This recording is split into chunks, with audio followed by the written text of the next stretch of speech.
What's up, you guys? Welcome back to my channel. If you're new here, my name is Kaylee. Don't forget to like, comment, and subscribe. We're gonna go ahead and get into this because I've gotten asked this question quite a bit and I just thought I would turn it into a video. How did I go from forensic science to cybersecurity? So my whole entire childhood, I was like extremely obsessed with, CSI and NCIS and all those different types of shows. So fast forward to when I was in high school and things like that, I really took a strong liking to science and I wanted to go into forensic science. So when I graduated, I already had my mind made up. I want to go into forensic science. At first, I wanted to be, a crime scene investigator, but then I really took a strong liking to toxicology. I went to community college straight out of high school and I majored in forensic science. So I got very far in my degree program as far as like finishing majority of my prerequisites or my general ed classes. When I got to, I'm pretty sure it was I think it was like organic chemistry, I just could not hang. I couldn't do it. I was failing. Just about every single lab assignment that I had, I was getting like D's and F's, and it was just really bad. And I was like, I still have more science, higher level science courses to go.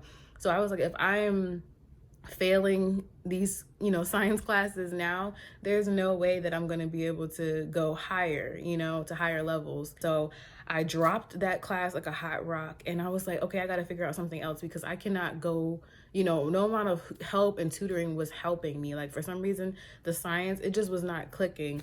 I was like, something has to be done. So luckily I hadn't gotten into like the actual courses that were designed for the forensic science major. Like I said earlier, I had done majority, almost all of my general ed courses. So those applied to every major at the school. So I didn't really waste any time.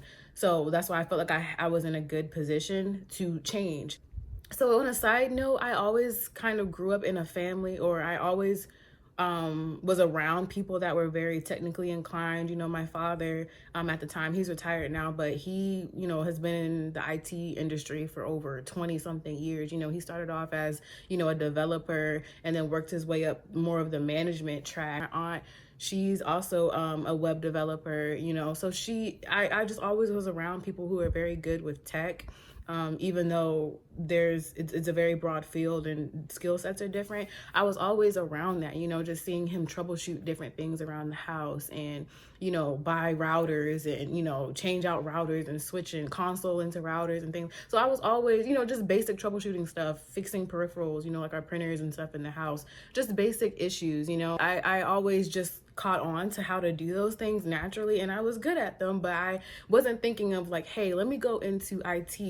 I was just always like, forensics, and that's what I had my mindset on. So fast forward to me, switching my majors, I wanted to go into psychology because I've always enjoyed how the mind works and wanting to understand more of that.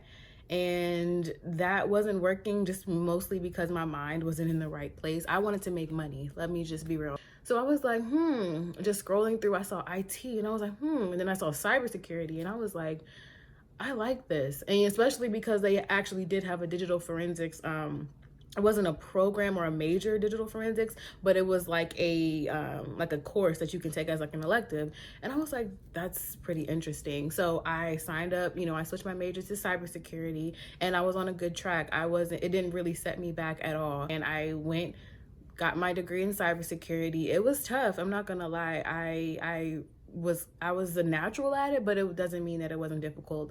The classes that were really hard for me, or not really hard, but that were the most challenging, I should say, were my networking classes. It was a CCNA class, I remember it. It was a set of 4 different classes. So those were the hardest classes, but I can definitely say that I learned a lot in those classes. Do I remember everything I learned?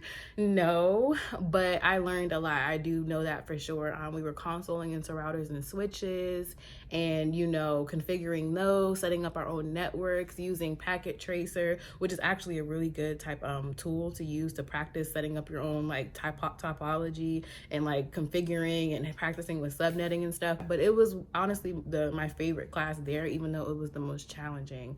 And You know, she had us setting up like VLANs, all kinds of stuff. It was actually very interesting, setting up, creating our own cabling, you know, our own crossover and straight through cables. It was a really fun experience. We were able to test for our CCENT right after we took 1 and 2. And I know CCENT is like right before the CCNA from what I can remember. Correct me if I'm wrong. But I did not pass it.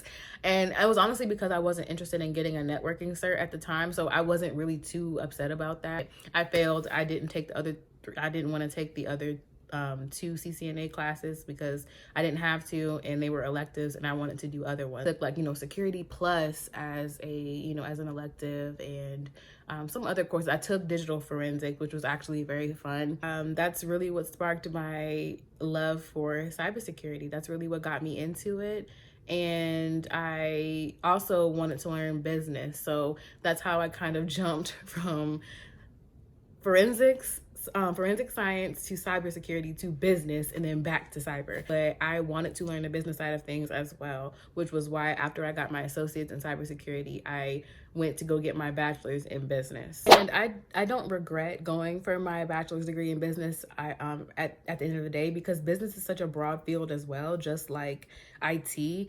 It encompasses every industry, you know, business. So it's a very broad and generalized degree. I feel like I'm pretty well-rounded in that sense. And then when I finished, I wanted to get back into cybersecurity. I still really enjoy IT. I think it's a very challenging industry, but you also get exposed to so much and you learn every single day. And that's really what continues to draw me to the industry. It's like you're constantly learning, and it's never a dull moment.